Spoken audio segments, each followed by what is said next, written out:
Because you're always going to ask, well now, which view of reality, knowledge, and ethics can make whatever we're talking about or experiencing meaningful? What can make sense out of it? What makes it intelligible? You go to a concert with your friend, the concert is a wonderful performance, and you walk out and your friend tells you that that was really beautiful, that was really stirring. Well, what view of life makes intelligible the very notion of beauty? In fact, what view of life makes intelligible the whole notion of self-awareness? I mean, theoretically, human beings in an atheist universe are nothing but advanced bricks. Now, I know your professors won't tell you that because they want to hide the fact that they've got a really stupid theory of reality. And by stupid, I mean it's something that's dull, it's dense. Professor, was the primordial slime aware of itself? No. Well, when it became a fish, was it aware of itself? At what point did self-aware... I mean, you're dealing with what? Protons and neutrons and electrons, right? Actually, subatomic particles. We're dealing with blips of energy when all is said and done.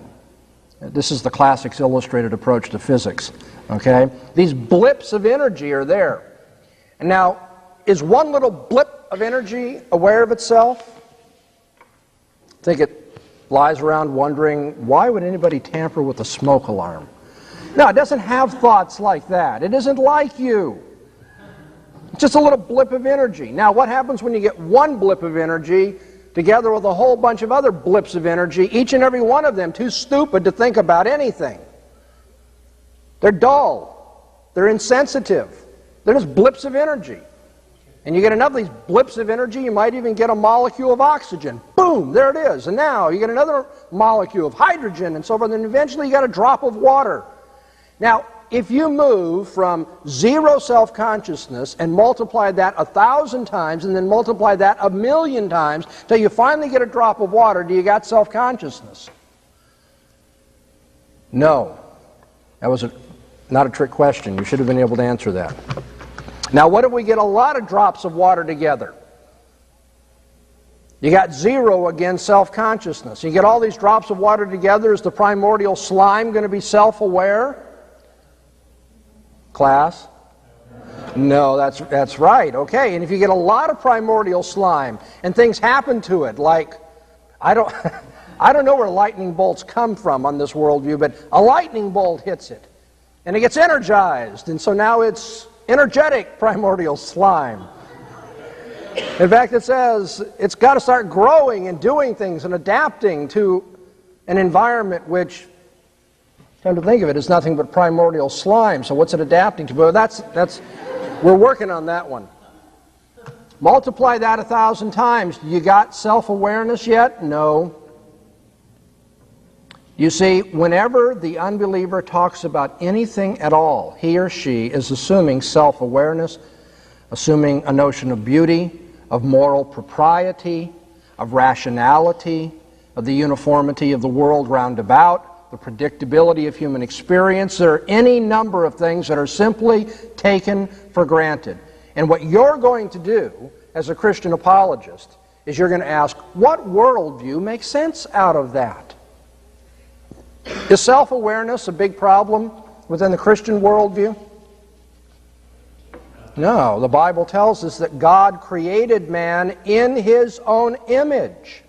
God is aware of Himself. In fact, before He created the world, that's all He was aware of, right? Himself. And He made man as His image, to think as He thinks, to make moral evaluations and evaluations of beauty as He Himself does.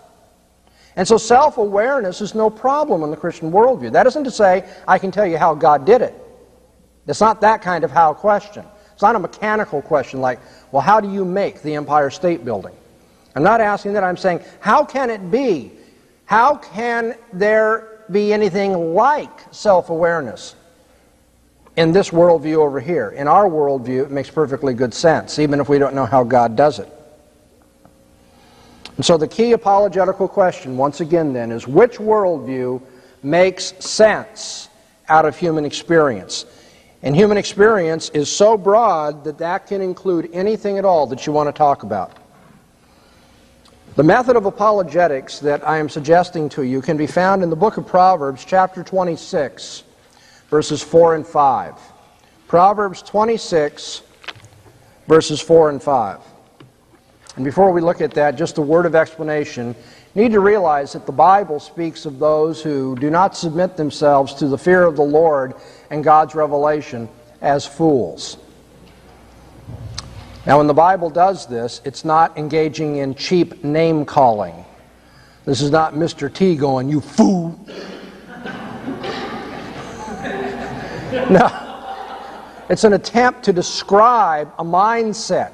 It's an attempt to describe what's wrong with the thinking of some person and why they aren't getting along well in this world, either conceptually or socially or whatever it may be. The fool refuses to have God in his knowledge.